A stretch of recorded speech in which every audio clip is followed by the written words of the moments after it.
Good morning.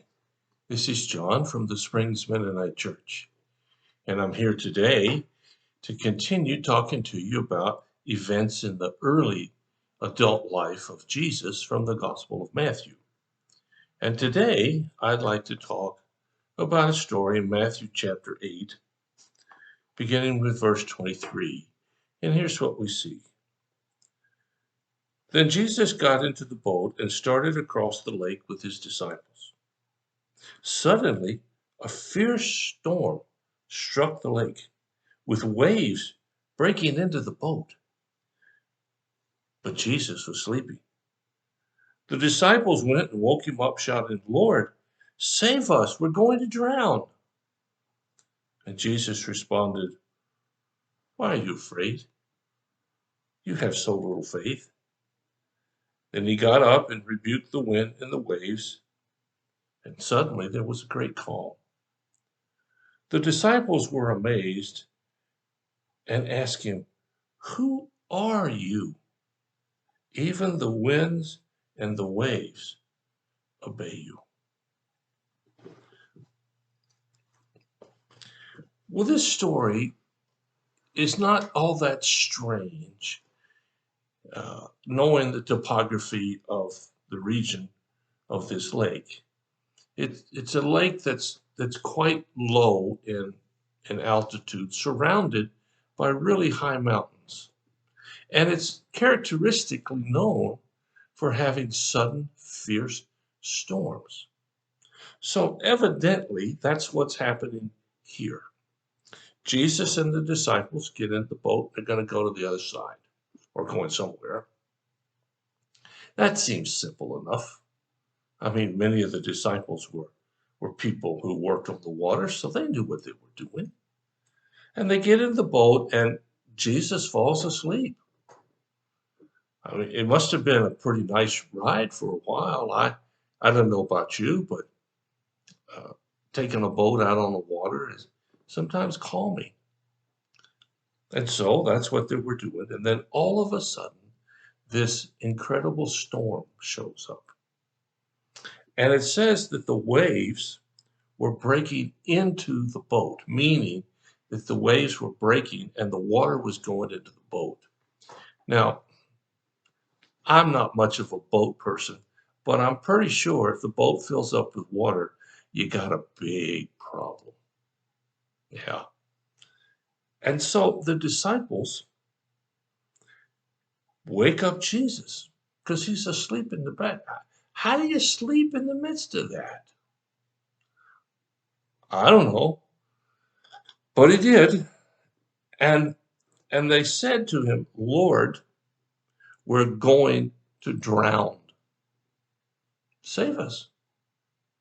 Well, let's look at this for a second. First off, they knew to go to the right person.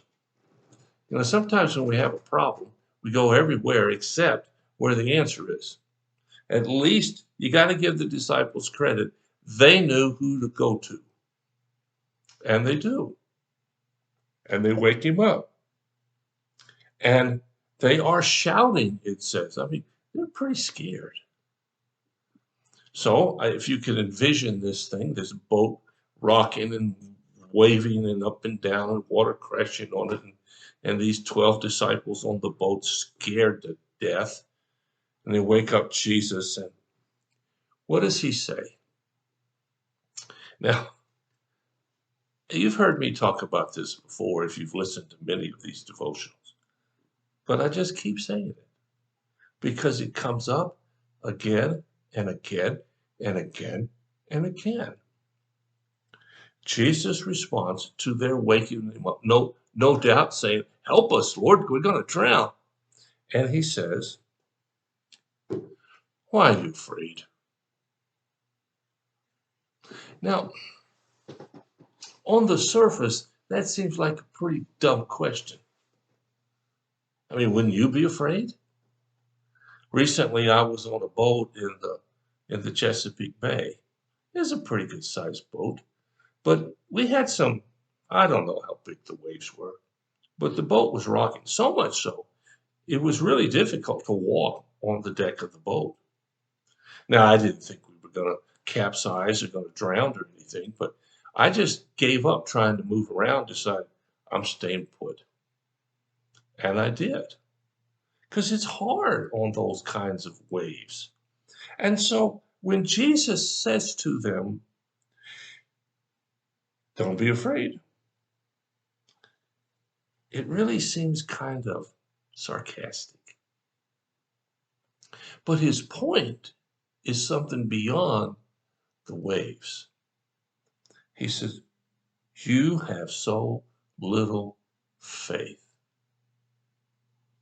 You see, faith is easy when everything's going right. Faith is hard when there are problems. And the disciples don't understand this yet, maybe not until after the resurrection. And he gets up, and the passage says that he calms the wind and the waves, and it was a great, I guess, almost a tranquil water to ride on. This shocks the disciples. I mean, think about it from their perspective. They've gotten in the boat, they headed out, everything looks good. Then this huge storm comes, and it looks like they're going to drown. And they go to Jesus, at least they got that part right. And he says, what is wrong with you guys? Where's your faith? And he stills the storm. And then the disciples, it says, were amazed. And they said to him, who are you? Even the wind and the waves obey you. See, the biggest problem here is not the storm, though that's huge. The biggest problem here is the disciples don't recognize who Jesus is, even though he's right there in their midst. And today, you and I struggle, some more than others, some longer than others. And I can't explain that. I wish I could. And I can't prevent that, and I wish I could. Maybe you and I could prevent some of it by making better choices, but that's a different issue. But in the middle of a huge storm, the point here is not the wind, not the rain, and not the waves. The point is Jesus. When we recognize who Jesus really is, and when we understand that he wants to walk with us and live with us and watch over us, then the storms become a whole lot less important. Will you think about that today, and you think about your own life and see how that goes along? If you have a need or concern, let us know. We'll do whatever we can as fast as we can to help meet your need. Thanks so much for listening. I'll be back tomorrow, and I'll share another event from the early life of Jesus as recorded in the Gospel of Matthew. Take care. I'll talk to you again.